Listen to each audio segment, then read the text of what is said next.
Hi, சாப்பிட்டுக்கிட்டு இருக்கேன். இப்போது என்ன சாப்பாடு சாப்பிட்றேன்னு பார்க்குறீங்களா? கருவாட்டு குழம்பு சாப்பிட்டுட்ருக்கேன். கருவாட்டு குழம்பு வந்து பார்த்திங்கன்னா சின்ன வயசுலேருந்தே ரொம்ப பிடிக்கும். எந்த அளவுக்குனா, சாட்டர்டேனால் எங்கள் வீட்டில் கருவாட்டு குழம்பு தான் வைப்பாங்க. எல்லா நாளும் எங்கள் வீட்டில் 5 பசங்க இல்லையா, தினம் டெய்லி ஒவ்வொரு முட்டை எல்லாருக்கும் உண்டு.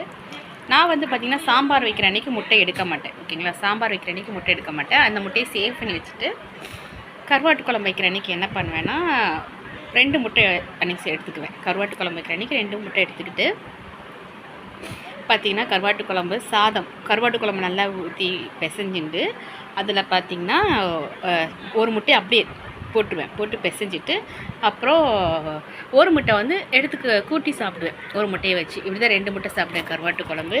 ஸோ கருவாட்டு குழம்பு வந்து பார்த்திங்கன்னா மை ஃபேவரட். ஓகேங்களா, ரொம்ப ரொம்ப ஃபேவரட்டான ஒன்று கருவாட்டு குழம்பு. இது பார்த்திங்கன்னா கருவாட்டு குழம்புலாம் முட்டையை போட்டு நல்லா பிசைஞ்சிட்டேன். மஞ்சள் கருவெலாம் நல்லா பிசைஞ்சிக்கணும். பிசைஞ்சிட்டு இந்த வெள்ளைக்கரு இருக்குது பார்த்திங்களா, இதையும் நல்லா அதில் பிசைஞ்சிட்டு கருவாட்டு குழம்பு ஊற்றி இப்படி பிசைஞ்சி சின்ன வயசில் சாப்பிடுவோம். பட் இன்றைக்கும் என்றைக்காவது இந்த மாதிரி கருவாட்டு குழம்பு வச்சா இந்த மாதிரி நான் சாப்பிடுவேன். எனக்கு ரொம்ப பிடிக்கும். கருவாட்டு குழம்பு வந்து சாதாரண சூடு சாதத்துக்கு வச்சு சாப்பிட்டாலே நமக்கு ரொம்ப நல்லா டேஸ்ட்டாக இருக்குங்க. டேஸ்ட் பண்ணி சாப்பிடும்போது இந்த கருவாட்டில் இருக்கிற இந்த குழம்புல இருக்கிற அந்த கருவாடு பார்த்திங்கன்னா டேஸ்ட்டே இருக்காது. பார்த்திங்களா, இது வந்து சப்புன்னு இருக்கும். இதில் இருக்க டேஸ்ட் எல்லாமே குழம்புக்கு வந்துடும் இல்லையா. ஸோ இந்த கருவாடை என்ன பண்ணுவேன்னா, டேம் இருக்கு இல்லையா, வீட்டில் டேமிக்கு பிசைஞ்சு வச்சுருவேன். இது வந்து பார்த்திங்கன்னா கருவாட்டு தொக்கு வந்து பார்த்திங்கன்னா நம்ம தக்காளி சட்னி மாதிரி செய்கிறோம் இல்லையா, கருவாடை வதக்கி இதில் பார்த்திங்கன்னா கருவாடு இருக்கும். ஸோ சின்ன வயசில் வந்து பார்த்திங்கன்னா முட்டை பிசைஞ்சிட்டு ஒரு முட்டை வச்சு சாப்பிடுவேன் இல்லையா. ஸோ இப்போ எப்படி நான் ஸ்டைல் மாற்றிட்டேன்னா, நல்லா இதை பிசைஞ்சிட்டு கருவாட்டை பிசைஞ்சிட்டு கருவாட்டு குழம்புல முட்டையை பிசைஞ்சிட்டு இந்த கருவாடு தொக்கு வச்சு சாப்பிட்றேன். ரொம்ப டேஸ்ட்டாக இருக்கும். இப்போ வந்து மாற்றியாச்சு. ஏன்னா என் ஹஸ்பண்ட் வந்து பார்த்திங்கன்னா கருவாடு தொக்கு கண்டிப்பாக அவங்களுக்கு செய்யணும் முட்டை செஞ்சால். ஸோ கருவாட்டு குழம்புக்கும் முட்டையை பிசைஞ்சு சாப்பிட்டுட்டு இப்படி கருவாட்டு தொக்கு வச்சு சாப்பிடுவேன் நான். இப்போ இதுவும் கொஞ்சம் வித்தியாசமாக நல்லா தான் இருக்குது, டேஸ்ட்டாக இருக்குது. சாப்பிட்றதுக்கு வாழ்க்கையில் மாற்றம் ஒன்றே மாறாதுங்கிற மாதிரி சாப்பாடு விதம் கூட நமக்கு மாறிடுது. நம்ம அம்மா வீட்டில் சாப்பிட்ற மாதிரி நம்ம இங்கே சாப்பிட முடியாது. ஸோ ஹஸ்பண்டுக்கெலாம் என்ன பிடிக்குது, டேஸ்ட்டு பிடிக்குதுங்கிறத வச்சு தான் நம்ம சாப்பிட்றது இருக்குது இல்லையா. ஸோ அங்கே வந்து பார்த்திங்கன்னா தினம் ஒரு முட்டை இருக்கும் நமக்கு. இங்கே வந்து பார்த்திங்கன்னா கால்குலேஷன் கிடையாது. நான் நினச்சா ஒரு நாளைக்கு 5 முட்டை கூட போட்டு சாப்பிட்லாம். பட் நான் முட்டை போட்டு சாப்பிட மாட்டேன். என்னன்னு தெரியல, பசங்களுக்கு சின்ன வயசில் வந்து பார்த்திங்கன்னா ஒவ்வொரு நாள் நினைப்பேன் எக்ஸ்ட்ரா ஒரு முட்டை, அம்மாவிட்ட வந்து எக்ஸ்ட்ரா ஒரு முட்டை எடுத்து சாப்பிட்டாலே சண்டை வந்துடும் வீட்டில். அம்மா திட்டுவாங்க, டெய்லி ஒரு முட்டை, அதுதான் கால்குலேஷன் அப்படிம்பாங்க. ஆனால் பார்த்தீங்கன்னா கல்யாணத்துக்கு அப்புறம் நம்ம எவ்வளோ முட்டைனாலும் சாப்பிட்லாம். ஏன்னா அந்த கிச்சன் வந்து நம்ம கையில் இருக்கும். ஆனால் பார்த்தீங்கன்னா பசங்களுக்கெல்லாம் முட்டையெல்லாம் போட்டு கொடுக்கும்போது நமக்கு வந்து அது சாப்பிட மனசு வர மாட்டேங்குது, மூஞ்சில் அடிச்சிடுது. என்னைக்காவது இந்த மாதிரி பிடிச்ச மாதிரி ஃபுட்டு நம்ம செய்கிற அன்றைக்கி தான் முட்டை சாப்பிட மனசு வருது. ஸோ நான் சில டைமில் யோசிப்பேன், ஆஹா என்னடா இது, இப்போ நம்ம இவ்வளோ நாள் சாப்பிட்லாம், ஆனால் சாப்பிட வர மனசு வர மாட்டேங்குது. கல்யாணத்துக்கு முன்னாடி சாப்பிட முடியாது, கிடைக்காது நமக்கு இல்லையா, அந்த மாதிரிலாம் தோணும். ஓகே, இப்போ நம்ம சாப்பிட்றலாம். லைவ் முடிச்சுட்டு வந்துட்டு முட்டை மட்டும் அவிக்க மறந்துட்டேன் காலையில். ஸோ அவிச்சிட்டு அவ்வளோதாங்க, ரொம்ப டேஸ்ட்டாக இருக்குது. நான் வந்து என்ன பண்ணுவேன்னா, கொஞ்சம் கருவாட்டு குழம்பு ஊற்றி சாதத்தில் பிசைஞ்சு சாப்பிட்டு கொஞ்சம் சாதம் வச்சு இந்த ஒரு முட்டையை பிசைஞ்சு சாப்பிட்ருவேன். தொக்கு பார்த்திங்கன்னா எப்படி இருக்குன்னு பார்க்குறேன். தொக்கு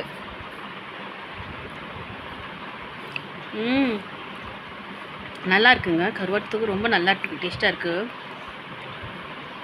ஆக்சுவலாக இந்த கருவாட்டு தொக்கு வந்ததுக்கு ஒரு கதை இருக்குது. என்னென்னு சொல்லிட்டுங்களா, அந்த கருவாட்டு தொக்கு வரதுக்கு ஒரு கதை இருக்குது. என்னென்னா, ஒரு இடத்துல வந்து கம்மங்கூழ் வாங்கி சாப்பிட போயிருந்தேன். கம்மங்கூழ் எனக்கு ரொம்ப பிடிக்கும், ஆல்ரெடி சொல்லியிருக்கேன் இல்லையா. கம்மங்கூழ் குடிக்க ஒரு ஹாஸ்பிட்டல் போயிருந்தோம். அங்கே கம்மங்கூழ் வாங்கி குடித்தோம். அவங்க வந்து பார்த்திங்கன்னா மற்ற இடத்துலலாம் கம்மங்கூழ் குடிக்கிற இடத்துல என்ன பண்ணுவாங்கன்னா, கம்மங்கூழுக்கு வடகம், அப்புறம் மோர் வத்தல் இதை மாதிரி தானே கொடுப்பாங்க இல்லையா. அப்பளம் கொடுப்பாங்க, இந்த கலரப்பழம் கொடுப்பாங்க இல்லையா. ஆனால் இங்கே என்ன ஆச்சுன்னா, இந்த கருவாட்டு தொக்கு கொடுத்தாங்க எனக்கு. கம்மங்கூழுக்கு கருவாட்டு தொக்கு. நான் மனுஷன் என்னடா அது இப்படி இருக்கே அப்படின்னு சொல்லிட்டு, சரி கொடுங்க டேஸ்ட் பண்ணி பார்க்கலான்னு சொல்லிவிட்டு அந்த கம்மங்கூழுக்கு அந்த கருவாட்டு தொக்கு வச்சு சாப்பிட்டேன். அவ்வளோ டேஸ்ட்டாக இருந்துச்சு. அந்த கம்மங்கூழுக்கு கருவாடு தொக்கு அவ்வளோ டேஸ்ட்டாக இருந்துச்சு. நான் கூட யோசிக்கவே இல்லை இவ்வளோ டேஸ்ட்டாக இருக்குமா அப்படின்னு சொல்லிட்டு. அப்புறம் அவங்ககிட்ட வந்து ரெசிபி வாங்கினேன், எப்படி செஞ்சீங்கன்னு சொல்லி கேட்டதுக்கு சொன்னாங்க. அப்புறம் நான் யோசித்தேன், நம்ம வீட்டில் தக்காளி சட்னி செய்வோம்ல, தக்காளி சட்னி நம்ம வீட்டில் செய்கிறோம் இல்லைங்களா, அந்த தக்காளி சட்னி மிச்சமாச்சுன்னா நீங்கள் கருவாடை தனியாக எண்ணெயில் வதக்கி பிச்சு இதில் போட்டுட்டிங்கன்னா அவ்வளோதான் முடிஞ்சது. அந்த டேஸ்ட் ஈஸியாக கிடச்சிது நமக்கு. ஸோ இது ரொம்ப ஈஸியான ரெசிபியாக தான் இருந்தது எனக்கு. ஏன்னா நான் அடிக்கடி தக்காளி சட்னி செய்வேன், வேஸ்ட் ஆகும் நிறையா. அதில் பார்த்தீங்கன்னா என்ன பண்ணுவேன்னா முட்டை சுக்கா மாதிரி செஞ்சுருவேன் தக்காளி சட்னியில். இப்போ பார்த்தீங்கன்னா இன்றைக்கி கருவாடு குழம்பு வச்சனால என் ஹஸ்பண்டுக்கு வந்து கருவாடு எப்படி வதக்கி கொடுப்பேன்னா, வெங்காயத்தை குட்டியை கட் பண்ணி அப்படியே எண்ணெயிலே வதக்கி கருவேப்பிலை வத்தல்லாம் போட்டு வதக்கி தனியாக எண்ணெயில் வேக வச்ச கருவாடு பீஸ் அதில் போட்டு தான் இதான் என் ஹஸ்பண்ட் கொடுப்பேன். இப்போ கருவாடு தொக்கு கொடுத்துட்றேன். இது எனக்கு ஈஸியாக இருக்குது. நேற்று தக்காளி சட்னி செஞ்சேன்னா இன்றைக்கி அது மிச்சமாயிடுச்சா, ஸோ அதில் கிண்டி கொடுத்துட்டேன். ஈஸியாக வேலை முடிஞ்சிடும் எனக்கு. ஸோ ரொம்ப ரொம்ப டேஸ்ட்டாக இருக்கும். இது பார்த்தீங்கன்னா ரொம்ப டேஸ்ட்டாக இருக்குது ரியலாகவே.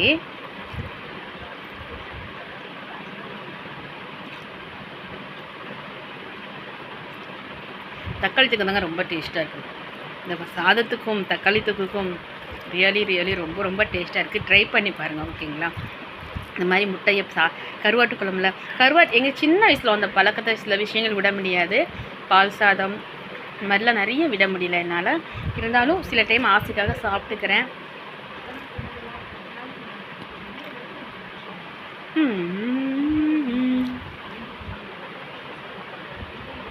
ஓகே மக்களே, thank you very much. Wrong video ரொம்ப நாளாக போடலை.